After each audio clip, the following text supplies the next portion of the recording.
Éric Brunet, Laurent Neumann, bonjour messieurs. Bonjour Jean-Jacques. Est-ce que François Hollande, selon vous, est à la hauteur des événements?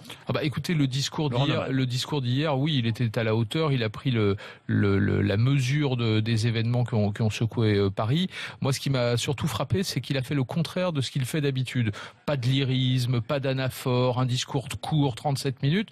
Et puis, quand même, des inflexions absolument majeures sur la politique étrangère, sur les annonces de création de postes, police, etc.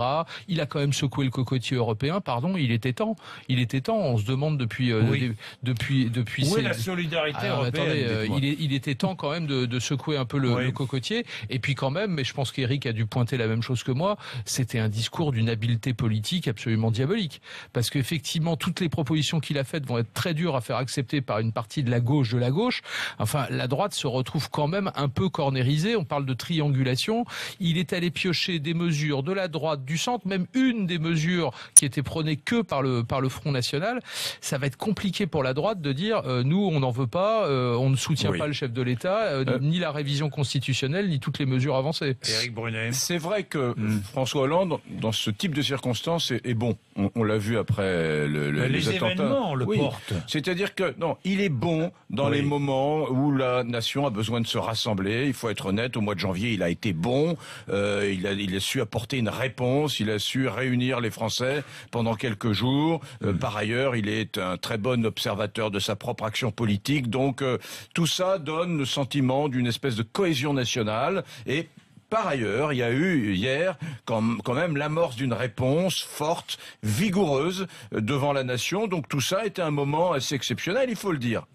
Deuxième chose tout de même qu'il faut reconnaître et qu'il faut admettre surtout, c'est que la réponse n'a rien d'immédiat. C'est formidable, il a promis qu'il allait, avec le budget de la nation, embaucher des milliers d'agents publics supplémentaires pour les questions de sécurité. On souscrit très bien. Il a dit qu'il allait rendre plus constitutionnel l'état d'urgence. Il fallait probablement le faire. C'était une proposition d'Édouard Balladur en 2007. Il propose de le faire. Formidable. Mais, moi, je suis un peu frustré parce qu'il n'y a pas de réponse immédiate. Beaucoup de gens, comme moi, j'en fais partie, redoutent un nouvel attentat cette semaine. Il y aura probablement, malheureusement, d'autres attentats. Oui, mais ce que je veux dire, c'est que sur les angoisses des Français, c'est-à-dire, par exemple, ces terroristes qui se glissent parmi les migrants, sur toutes ces questions-là qui nous mettent en péril, Jean-Jacques, maintenant, aujourd'hui, demain, après-demain, sur ces questions-là, je n'ai pas vu de véritable réponse pragmatique. On insiste trop sur les terroristes qui se glissent parmi les migrants, parce que, pardonnez-moi, sur les 8 terroristes, il y en a 6 ou 7 qui sont français ou belges. Alors moi, je veux bien ces terroristes-là qu'on a à portée de main, si je puis dire, et sur lesquels on exerce, me semble-t-il, peu de surveillance. Non, et puis l'autre, non seulement ce que vous dites est parfaitement juste, Jean-Jacques, mais en plus, s'il y avait des solutions immédiates, concrètes, certaines, que les responsables politiques pouvaient prendre, ça se saurait. D'ailleurs, ils les auraient prises avant. Le seul reproche qu'on peut faire à François Hollande, et la droite ne s'est pas privée de le faire, et c'est juste, c'est pourquoi avoir mis autant de temps, notamment sur certains domaines, pour avoir pris ces décisions-là. L'autre aspect quand même que je trouve intéressant, c'est que le discours politique des libéraux, là je m'adresse à Éric, va être considérablement compliqué, parce que annoncer comme il l'a fait hier à peu près 9500 postes, je crois 10 000 postes créés dans l'administration pénitentiaire, la police, la gendarmerie, etc., au détriment du respect des déficits, du pacte de stabilité, etc.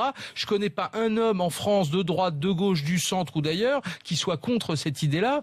Or, c'est le contraire de tout le discours que les libéraux nous infligent depuis des années. Tous les libéraux de l'histoire sont pour un État fort. Le régalien, bien évidemment, il faut le renforcer. Et puis surtout, il faut s'adapter à la géographie du terrain. Que nous dit le terrain aujourd'hui? Il nous dit qu'il y a une menace terroriste absolue. Attendez, je vous interromps, les libéraux sont pas forcément favorables à l'augmentation du nombre de fonctionnaires, ou alors j'ai raté une étape. Dans le régalien, sur le régalien, bien évidemment, les libéraux veulent une justice forte, une police forte, une défense forte.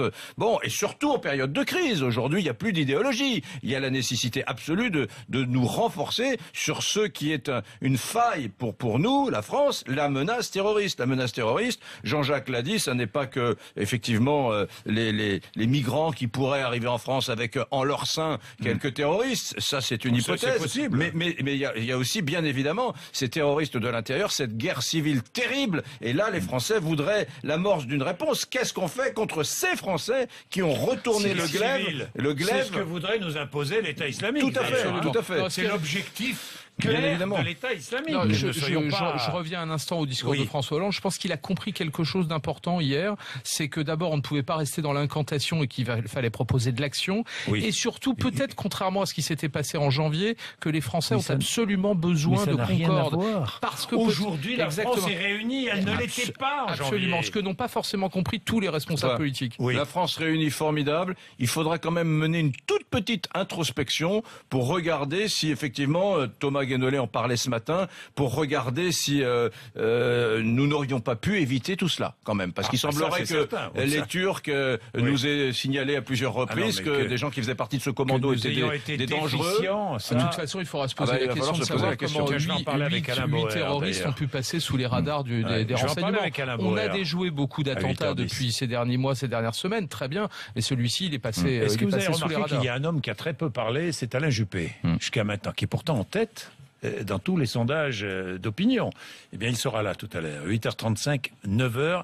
Lui défend l'unité nationale, ce qui n'est pas le cas de Nicolas Sarkozy. C'est une divergence profonde apparue avant-hier, dimanche. Nous allons en parler à Alain Juppé tout à l'heure, 7h58.